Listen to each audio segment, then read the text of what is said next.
चूँकि मैंने कई सालों तक टेक्नोलॉजी के फील्ड में काम किया है, तो इस प्लेलिस्ट में मेरा प्रयास रहेगा कि मैं टेक्नोलॉजी के उन पहलुओं को आप तक पहुंचाऊं और बारीकी से पहुंचाऊं जो आपकी रोज़मर्रा की ज़िंदगी से जुड़े हैं और जिनके बारे में YouTube में नॉलेज तो अवेलेबल है, पर उस तरीके का अवेलेबल नहीं है जो एकदम आपके लिए सुगम्य हो, सरल हो और बहुत बहुत उपयोगी हो। तो आइए शुरुआत करते हैं आज के टॉपिक से, जो है मोबाइल फ़ोन का कैमरा। अब आपने देखा होगा कि कंपनियां अलग अलग तरीके से अपने मोबाइल फ़ोन की मार्केटिंग करती हैं। उसमें एक बहुत इम्पॉर्टेंट पहलू है कि कैमरे का मेगापिक्सल। कोई कंपनी कहती है मेरा 20 मेगापिक्सल का कैमरा है, कोई कहती है 32 मेगापिक्सल का है, कोई कहती है 48 का है, कोई कहती है 64 का। तो आज मैं आपको कैमरे के परिप्रेक्ष्य में ये समझाऊंगा कि मेगापिक्सल का क्या इंपॉर्टेंस है, क्या सिग्निफिकेंस है, हमें इसको कितना इंपॉर्टेंस देना चाहिए या देना भी चाहिए या नहीं देना चाहिए। और इसके अलावा मैं आपको समझाऊंगा कि मोबाइल फ़ोन के कैमरे में और क्या क्या चीज़ें हैं जो देखने लायक हैं और कैसे आप सही डिसीजन ले सको कि आपके लिए कौन सा मोबाइल फ़ोन सही है कैमरे के पर्सपेक्टिव से। तो देखिए, कैमरे के 3 मेजर पार्ट्स होते हैं। सबसे पहला पार्ट है लेंस, जहाँ से लाइट अंदर जाती है। दूसरा इम्पॉर्टेंट पार्ट है सेंसर, जिसके ऊपर लाइट जाके गिरती है। और तीसरा इम्पॉर्टेंट पार्ट है प्रोसेसर, जो कि सेंसर से जो इलेक्ट्रिकल सिग्नल्स निकलते हैं उनको प्रोसेसिंग करके एक इमेज में तब्दील करता है। तो जैसे कि मैंने आपको 3 पार्ट बताए, लेंस, सेंसर और प्रोसेसर। तो ये जो मेगापिक्सल का चक्कर है ये रेफ़र करता है सेंसर को। जो सेंसर बना होता है वो छोटे छोटे पिक्सल से बना होता है, बहुत सारे पिक्सल्स होते हैं और उसमें एक सेंसर के अंदर टोटल कितने पिक्सल हैं उसको काउंट किया जाता है मेगापिक्सल से। जैसे हम बोलें कि कोई 1 मेगापिक्सल का सेंसर है, इसका मतलब उसमें 10 लाख पिक्सल्स हैं। और यदि कोई 10 मेगापिक्सल का सेंसर है तो उसमें 1 करोड़ पिक्सल्स हैं छोटे छोटे। और इसी प्रकार से जैसे कोई 32 मेगापिक्सल का सेंसर है तो उसमें 3.2 करोड़ इतने छोटे छोटे पिक्सल्स हैं। अब ये पिक्सल्स करते क्या हैं? तो जो लेंस से लाइट आ रही है वो हर इंडिविजुअल पिक्सल पे पड़ती है और वो जो पिक्सल है उस लाइट की इंफॉर्मेशन को एक इलेक्ट्रिकल सिग्नल में कन्वर्ट करता है। फिर वो इलेक्ट्रिकल सिग्नल जाता है प्रोसेसर में। तो जो एक इमेज बनती है वो इतने सारे पिक्सल्स से जो सिग्नल मिल रहा है उन सारे सिग्नलों को प्रोसेस करके फिर एक इमेज बनती है।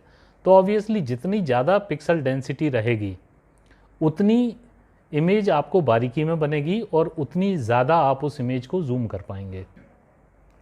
किंतु इससे तो ये लगता है कि ज़्यादा मेगापिक्सल मतलब अच्छा कैमरा हो गया। पर अब मैं इसके दूसरे पहलू पर आता हूँ।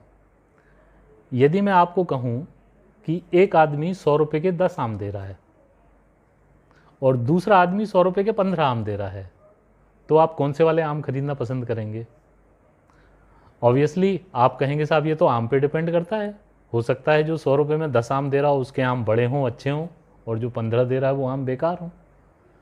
तो यही बात मेगापिक्सल्स पे भी लागू होती है कि पहले आपको ये देखना है कि जो पिक्सल है वो कैसा है, क्योंकि बाज़ार में कई तरीके के पिक्सल आते हैं। आप ये समझ लीजिए कि 0.8 माइक्रोन से पिक्सल शुरू हो जाते हैं और वो 1.4, 1.5 इस तरीके से आते हैं।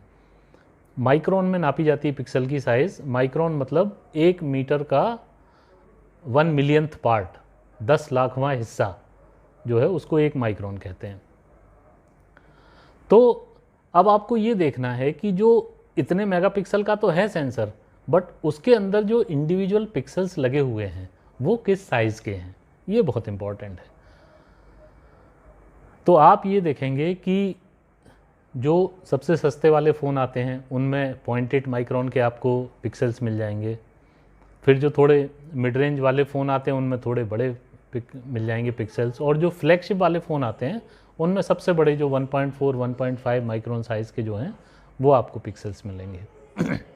तो मेगापिक्सल कितना है वो देखने से पहले आप ये देखिए कि पिक्सल का साइज़ कितना है।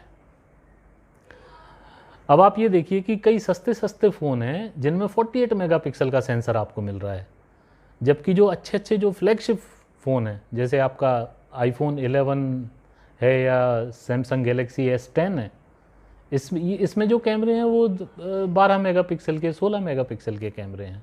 क्यों हैं? क्योंकि इनका पिक्सल साइज़ बड़ा है। अब आप ये पूछ सकते हैं कि जी ऐसा क्यों नहीं करते कि पिक्सल साइज़ भी बड़ा ले लो और 48 मेगापिक्सल भी उसमें उतने सारे पिक्सल्स भी डाल दो। तो इसका जवाब ये है कि जो हमारे मोबाइल फ़ोन्स हैं उनमें जगह सीमित होती है। जैसे ये समझ लीजिए कि आप आम तो खरीद रहे हैं पर आपके पास जो बास्केट है वो सीमित है। उसमें यदि आप छोटे आम लेते हैं तो ज़्यादा ले पाएंगे और बड़े आम ले पाएँ तो कम ले पाएंगे। तो मोबाइल फ़ोन में भी यही होता है कि मोबाइल फ़ोन के अंदर जो ओवरऑल सेंसर की साइज़ है वो उसके फिजिकल डायमेंशन के हिसाब से उसकी एक लिमिट होती है। तो उस सेंसर साइज़ में जितने मैक्सिमम पिक्सेल्स रख सकते हैं अच्छी क्वालिटी के, वो पिक्सेल्स रखे जाते हैं। इसलिए आप देखेंगे कि जितने फ्लैगशिप डिवाइसेस हैं उसमें जो पिक्सल साइज़ है वो बड़ा होता है और मेगापिक्सल काउंट कम होता है। तो आशा है आप यहाँ तक बात आपकी समझ में आ गई होगी। अब हम देखते हैं कि अलग अलग कैटेगरी वाले जो मोबाइल फ़ोन हैं वो कैसे कैसे सेंसर्स को इस्तेमाल करते हैं। अच्छा, उसके पहले मैं एक शब्द आपको थोड़ा सा बाकी दो कंपोनेंट के बारे में भी बता दूं कि पहला कंपोनेंट जैसे मैंने आपको बताया था वो था लेंस। लेंस में भी बहुत क्वालिटीज़ आती हैं। हालांकि लेंस को लेकर मोबाइल कंपनियां मार्केटिंग नहीं करती हैं, एक्सेप्ट एक आध कंपनी है जो कार्ल ज़ेइस के लेंसेज यूज़ करती है जो बहुत सुपीरियर क्वालिटी के लेंसेज होते हैं। तो लेंस में भी बहुत क्वालिटीज़ हैं और बहुत वेराइटीज़ हैं। उनके अलग अलग फोकल लेंस हैं और अलग अलग उनकी ऑप्टिकल प्रॉपर्टीज़ हैं। तो अपनी अपनी ऑप्टिकल प्रॉपर्टीज़ की वजह से लेंसेज की भी बहुत रेंज है, सस्ते से लेके महंगे से महंगा। और तीसरा और जो आखिरी एंड है वो है प्रोसेसर। तो प्रोसेसर के भी दो एलिमेंट हैं, एक तो है सॉफ्टवेयर और एक है हार्डवेयर। हार्डवेयर में जैसे आप सभी को पता है कि स्नैपड्रैगन 855, 855 प्लस, 845, 730, 720 इस तरीके के ये जो रेंज ऑफ प्रोसेसर्स हैं। और उसी के साथ साथ हर कंपनी का अपना एक इमेज प्रोसेसिंग सॉफ्टवेयर भी होता है जो वो अपने उस फ़ोन में यूज़ करती है। तो ये तीन चीज़ मिलकर एक अच्छा कैमरा बनता है। मतलब एक बहुत बढ़िया लेंस हो, लेंस मतलब खाली अकेला लेंस नहीं, उसके साथ में बड़ी सारी चीज़ें होती हैं, ऑप्टिकल स्टेबलाइजेशन और ये वो अपर्चर वगैरह। तो एक बहुत बढ़िया लेंस हो, एक बहुत बढ़िया सेंसर हो और एक बहुत बढ़िया प्रोसेसर हो, प्लस एक बहुत बढ़िया प्रोसेसिंग सॉफ्टवेयर हो, तब जाके एक परफेक्ट कैमरा बनता है मोबाइल का। तो जो भी आप फ्लैगशिप डिवाइसेस देखेंगे, जो कंपनियों के सबसे अच्छे डिवाइसेस होते हैं, जो सबसे महंगे डिवाइसेस होते हैं, उसमें कंपनी क्या करती है, सबसे बढ़िया लेंस लगाएगी, उसमें जो बाकी उसके सब यूनिट्स हैं, ऑप्टिकल स्टेबलाइजेशन वगैरह, वो भी सबसे बढ़िया लगाएगी, फिर सबसे बढ़िया सेंसर लगाएगी, फिर सबसे बढ़िया सॉफ्टवेयर डालेगी, सबसे बढ़िया प्रोसेसर लगाएगी। तो ये उसका एक नंबर का माल बना। और ये हमेशा बहुत महंगी वैरायटी के फ़ोनों में मिलता है, जो फ्लैगशिप डिवाइसेस हैं उन्हीं में ये देखने को मिलेगा। स्पेक्ट्रम के दूसरी तरफ जो सबसे सस्ते डिवाइसेस हैं, जो 8,000, 10,000, 12,000, 15,000 वाली रेंज में आते हैं, उन डिवाइसेस में इसके ठीक उल्टा होता है। सबसे सस्ते वाला लेंस लगेगा, ठीक है, और बाकी कंपोनेंट भी, प्रोसेसर, ये सब सबसे सस्ता लगेगा। पर यदि सब चीज़ सस्ती लगा देंगे तो फिर मार्केटिंग किसके हिसाब से करेंगे? भाई फ़ोन कोई क्यों खरीदेगा? तो इन सारी चेन में वो एक चीज़ कोई महंगी लगा देते हैं और उस एक महंगी चीज़ को लेकर उसकी मार्केटिंग कर दी जाती है। जैसे इस पूरी चेन में जो आजकल ट्रेंड चल रहा है कि बाकी सब कुछ ऑर्डिनरी लगा हुआ है, बस एक जो सेंसर है वो बढ़िया लगा दिया। बढ़िया मतलब फ्लैगशिप लेवल का नहीं, पर सबसे सस्ते से थोड़ा बेटर लगा दिया। उन्होंने कहा जी 48 मेगापिक्सल का किसी अच्छी कंपनी का सेंसर लगा दिया, तो उस सेंसर के दम पे वो उस फ़ोन की मार्केटिंग कर पाते हैं, जो आपके कानों में बार बार डाली जाती है कि जिसमें 48 मेगापिक्सल है, 48 मेगापिक्सल कैमरा है, 48 मेगापिक्सल कैमरा है। तो आप ये मान के चलो कि यदि फ़ोन सस्ता है तो उसमें बाकी जो सारे कंपोनेंट हैं वो सस्ते लगे हुए हैं, एक कंपोनेंट हाई लेवल का लगा दिया है जिसको कि मार्केटिंग में यूज़ किया जा रहा है। अब आती है बात मिड रेंज वाले फ़ोन्स की। तो मिड रेंज वाले फ़ोन्स में क्या करते हैं कि हर चीज़ जो है वो बैलेंस की जाती है। बड़ी खूबी है मिड रेंज वाले, जो मिड रेंज वाले फ़ोन मतलब जो 20,000 से लेके और 30-35 हज़ार तक के फ़ोन हैं, उन फ़ोन में बहुत तगड़ा परमुटेशन कॉम्बिनेशन चलता है कि कौन सा लेंस लगाया जाए, वेदर उसमें ऑप्टिकल स्टेबलाइजेशन दिया जाए कि ना दिया जाए, कितने माइक्रोन पिक्सल साइज़ वाला सेंसर लगाया जाए, ठीक है। तो ये सब चल के कौन सा प्रोसेसर लगा जाए। तो इसलिए आप देखेंगे कि मिड रेंज वाले फ़ोन में कंपनियां अपने अपने फ़ोन की अलग अलग मार्केटिंग करती हैं। जैसे एक पर्टिकुलर कंपनी है, वो कहेगी जी मैं 30,000 में आपको बेहतरीन गेमिंग फ़ोन दे रही हूँ। यदि वो आपको बेहतरीन गेमिंग फ़ोन दे रही है, मतलब ये है कि उसने लेंस सस्ता लगा दिया है, उसने सेंसर सस्ता लगा दिया है, लेकिन उसने प्रोसेसर बेहतरीन लगाया है क्योंकि वो गेमिंग के काम आ जाएगा। दूसरी कंपनी कहती है कि नहीं जी मैं आपको बेहतरीन कैमरा फ़ोन दे रही हूँ 30,000 रुपये में।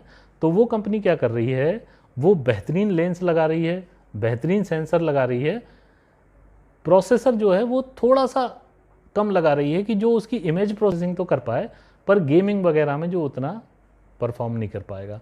तो ये जो 25 से 30,000 वाली रेंज रहती है, ये बहुत ही खतरनाक रेंज है और इसमें आपको बहुत वैरायटी मिलेगी। इसमें आपको ये देखना है कि आपको किस पर्पज़ से फ़ोन चाहिए। तो यदि आपको कैमरा के पर्पज़ से फ़ोन चाहिए तो फिर आपको खाली मेगापिक्सल नहीं देखना है। खाली मेगापिक्सल देख के तो फिर आप फंस जाएंगे। आपको यदि कैमरा के पर्पज़ से फ़ोन चाहिए तो आपको लेंस देखना है, आपको सेंसर देखना है, आपको उसका प्रोसेसिंग पावर देखनी है, तब जाके कहीं आप एक अच्छे कैमरे वाला फ़ोन ले पाएंगे। तो अब हम किस तरीके से पता करें कि साहब ओवरऑल कैमरा किसका अच्छा है। तो देखिए, एक तो जो फ्लैगशिप डिवाइसेस हैं उनमें हर चीज़ बेस्ट लगाते हैं, तो उनके कैमरे तो बेस्ट हैं। तो नंबर 1, यदि आपको अच्छा कैमरे वाला फ़ोन चाहिए तो आप सारे फ्लैगशिप डिवाइसेस देखिए, उनके फ़ोटोग्राफ क्लिक करके देखिए, जिसकी इमेज क्वालिटी आपको सेटिस्फाइंग लगे, आपको बेस्ट लगे, आप वो वाला फ़ोन आँख बंद करके ले लीजिए। किंतु यदि आप फ्लैगशिप डिवाइसेस में नहीं जा सकते हैं तो, और यदि आपको अच्छे कैमरे वाला फ़ोन चाहिए तो आपको वो लोअर एंड में नहीं मिलेगा। भले ही वो कितनी मेगापिक्सल की मार्केटिंग कर लें, 48 मेगापिक्सल कुछ भी मार्केटिंग कर लें, पर लोअर एंड वाले फ़ोन में आपको बेस्ट कैमरा नहीं मिलेगा। हाँ, जो मिड रेंज वाले फ़ोन हैं उनमें आपको बेस्ट कैमरा मिल सकता है। तो उसके लिए आपको जो है, जैसा कि मैंने आपको समझाया, उसके लिए आपको देखना पड़ेगा। सबसे पहली चीज़ आप उसमें देखिए कि आपको पिक्सल साइज़ क्या मिल रहा है। जनरली जो मिड रेंज वाले फ़ोन रहते हैं उसमें आपको यदि 1.25 माइक्रोन का भी पिक्सल साइज़ मिल रहा है तो वो अच्छा है, और यदि 1.4 माइक्रोन का पिक्सल साइज़ मिल जाए तो बहुत ही बढ़िया है। तो मिड रेंज वाले फ़ोन में आप यदि खाली एक ये चीज़ देख लेंगे कि आपको कितने माइक्रोन का पिक्सल साइज़ मिल रहा है, तो उससे आपको डिसाइड हो जाएगा कि आपका कैमरा कैसी क्वालिटी आपको देने वाला है। मैं क्यों बार बार पिक्सल साइज़ पे हार्प ऑन कर रहा हूँ, क्योंकि जो छोटे पिक्सल रहते हैं वो खाली डे लाइट में अच्छी फ़ोटोग्राफी कर पाते हैं।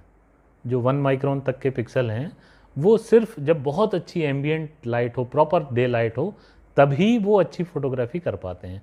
जैसे ही लाइट ज़रा सा भी कम हुआ कि फिर वो 1 माइक्रोन या उससे नीचे वाले पिक्सल हैं वो फ़ोटोग्राफी नहीं कर पाते हैं।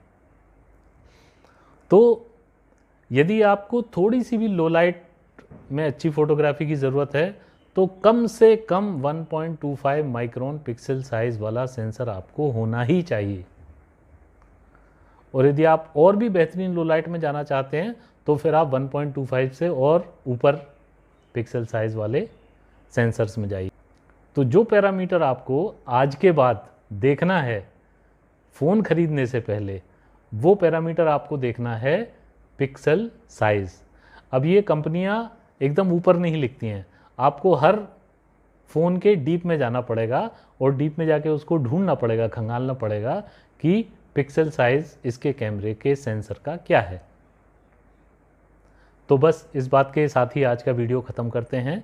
आज के वीडियो का टेक अवे क्या है? नंबर 1, मेगापिक्सल के जाल में मत फंसिए। मेगापिक्सल जो है वो बिल्कुल बेकार का मैट्रिक्स है, उससे आपको कुछ नहीं पता चलना है। नंबर 2, यदि आपको कैमरे के पर्पज़ से फ़ोन ख़रीदना है तो आपको जो सबसे इम्पॉर्टेंट मैट्रिक्स है वो आपको देखनी है कि आपके सेंसर का पिक्सल साइज़ क्या है। कम से कम 1.25 माइक्रोन का पिक्सल साइज़ होना चाहिए। और तीसरी चीज़ जो आपको देखनी है वो ये है कि आपका जो इमेज प्रोसेसिंग सॉफ्टवेयर है वो कितना अच्छा है। जैसे कुछ कंपनियां हैं, उन्होंने इसमें महारत हासिल कर ली है, उनका ज़बरदस्त सॉफ्टवेयर है इमेज प्रोसेसिंग के लिए, तो वो भी बड़ा इंपॉर्टेंट रोल प्ले करता है। तो आशा है आज के वीडियो से आपको आगे कैमरा की दृष्टि से मोबाइल ख़रीदने में ज़रूर सहायता मिलेगी। मैं और भी ऐसे ही वीडियोस बनाऊंगा, शायद आगे एक लेंस के ऊपर डेडिकेटेड वीडियो बनाऊंगा, फिर एक प्रोसेसर के ऊपर डेडिकेटेड वीडियो बनाऊंगा, फिर और भी दूसरी चीज़ों, गाड़ियों के ऊपर, जो भी आपके रोज़मर्रा की टेक्नोलॉजी है उसके ऊपर मैं आपको ऐसे वीडियोस लेके आता रहूँगा। बहुत बहुत धन्यवाद। Thank you. नमस्कार।